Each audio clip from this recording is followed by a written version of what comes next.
A primavera está a chegar e com ela novos ritmos de leitura. Leia artigos de opinião e receba acesso antecipado a todos os episódios Podcast Plus. Acompanhe a atualidade ao minuto. Assine hoje o Observador com até 58% de desconto e habilite-se a ganhar uma tote bag e um voucher da Livraria Almedina. Tudo em observador.pt. Horas.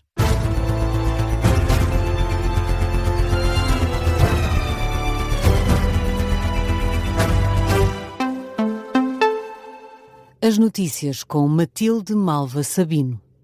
Começamos com o conflito no Médio Oriente. O exército israelita ordenou a evacuação de um bairro no centro de Beirute.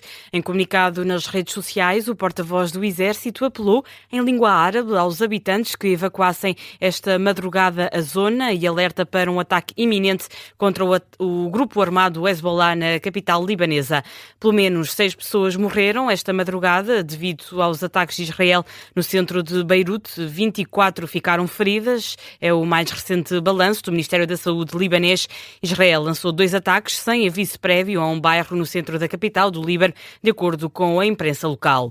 O presidente iraniano promete tornar a situação ainda mais amarga para Israel. Palavras de Massoud Pezeshkian, depois de ter sido confirmada a morte do chefe da Segurança Interna, Ali Larijani, foi assassinado esta terça-feira pelas forças israelitas. O presidente do Irão lamenta a perda e renova as ameaças contra Israel.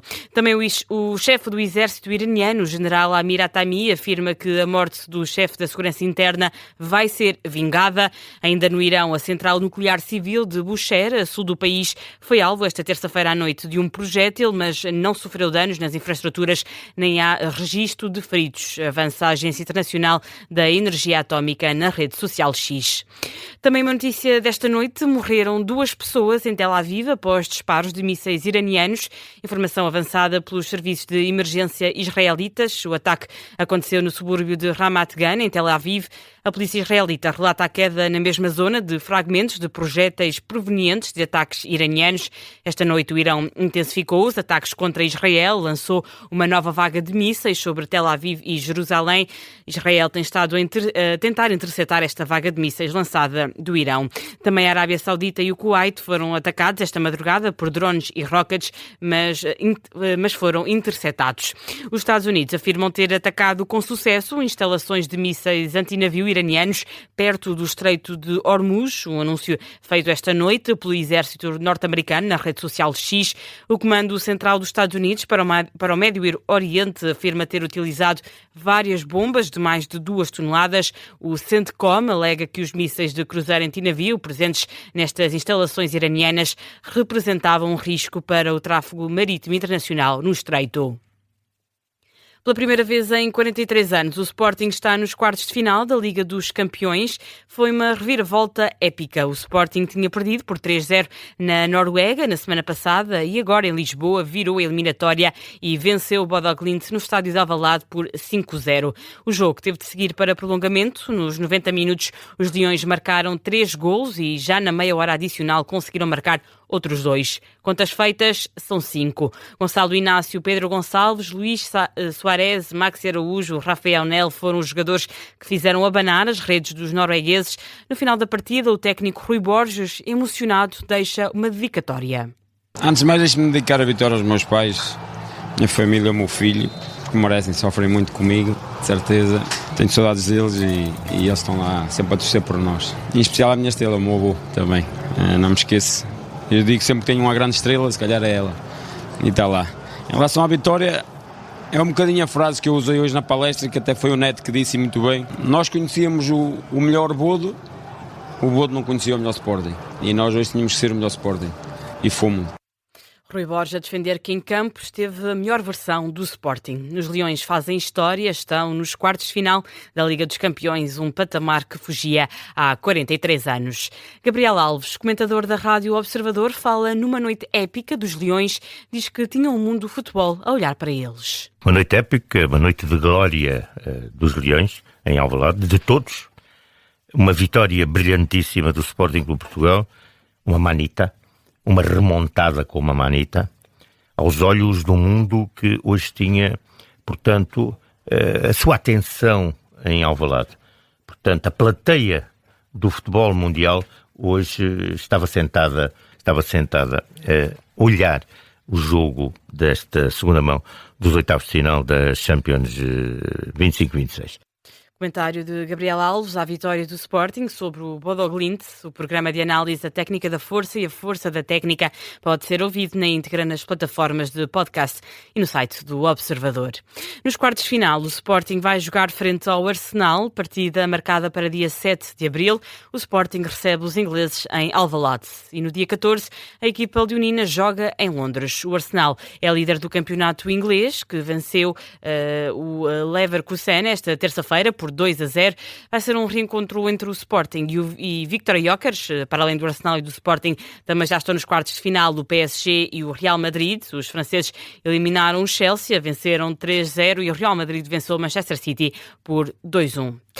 A Ministra da Saúde admite que o Governo ainda não tem soluções para todas as exigências dos enfermeiros. Ana Paula Martins diz que o Ministério já pôs mãos à obra, mas avisa que os problemas não se conseguem resolver de um dia para o outro. Nós compreendemos as reivindicações, algumas delas estamos a trabalhar nelas. É verdade que não temos já soluções para todas, mas essa é uma matéria dos sindicatos e eu não me compete comentar aquilo que são decisões que os trabalhadores, no fundo, assumem através dos seus sindicatos e que faz parte dos seus direitos. O Governo o que tem é que se focar em resolver os problemas. Ana Paula Martins lamenta a greve geral de sexta-feira, convocada pelo Sindicato dos Enfermeiros Portugueses. Diz que vai afetar todos os cidadãos, mas defende que a decisão dos enfermeiros deve ser respeitada. O sindicato reivindica o reforço do Serviço Nacional de Saúde e alerta que é obrigatório que o Ministério contrate os profissionais necessários. O líder do PS diz que é inaceitável que o partido fique fora da eleição de juízes para o Tribunal Constitucional. Mais uma vez, José Luís Carneiro insiste na representatividade socialista nos órgãos externos da Assembleia da República, à margem da apresentação do novo livro, escrito em nome próprio na Universidade Lusíada no Porto.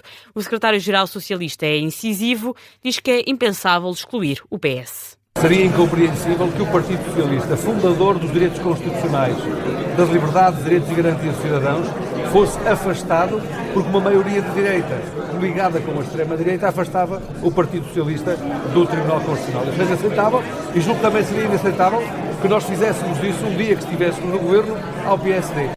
Para resolver o impasse sobre a eleição dos juízes para o Tribunal Constitucional, José Luís Carneiro vai reunir com o Primeiro-Ministro, Luís Montenegro, mas ainda não avança qualquer data para o encontro. À margem do evento, o líder socialista falou também sobre a reforma laboral para apelar ao respeito da concertação social. Para isso, José Luís Carneiro deixa outro apelo, que a CGTP volte a ser incluída nas negociações para o novo pacote laboral. A plataforma Aeroporto Fora Lisboa Melhora convocou uma concentração para esta quarta-feira para exigir a construção urgente do novo aeroporto de Lisboa. É pedido o fim das obras de expansão e encerramento do aeroporto Humberto Delgado, o fim dos voos noturnos e um novo pulmão verde nos terrenos do atual aeroporto. Luís Rebelo é morador em Camarate e um dos representantes do movimento que se manifesta esta quarta-feira. Ouvido pela Rádio Observador, exige uma ação urgente do Governo. Nós esperamos sempre que o Governo leve em atenção que a questão do aeroporto não é meramente uma questão económica, mas já se está a transformar até numa questão de saúde pública, porque a poluição sonora e a poluição em termos de contaminantes da atmosfera e de partículas que os aviões largam já é mesmo uma questão mesmo de saúde pública. Portanto, acho que um Governo minimamente consciente deve pensar na saúde dos seus cidadãos e neste momento este aeroporto já afeta a vida de praticamente meio milhão de pessoas. Declarações de Luís Rebelo em entrevista à Rádio Observador. A concentração começa às 6h30 da tarde, em frente ao edifício da Culturgest, em Lisboa. Antes disso, às 3h, a plataforma vai ser recebida pelo secretário de Estado das Infraestruturas, Hugo Espírito Santo. O centro e sul de Portugal continental vão ser as zonas mais impactadas pelo mau tempo. A depressão Terese começou esta segunda-feira e deve ficar pelo menos até sábado. É o alerta do Instituto Português do Mar e da Atmosfera, em comunicado. É esperada chuva, por vezes forte, acompanhada de trovoada e vento. Esta quarta-feira estão sob aviso amarelo os distritos de Leiria, Lisboa, Setúbal, Beja e Faro. Foi a notícia de fecho deste jornal. A informação regressa às 5. Até já.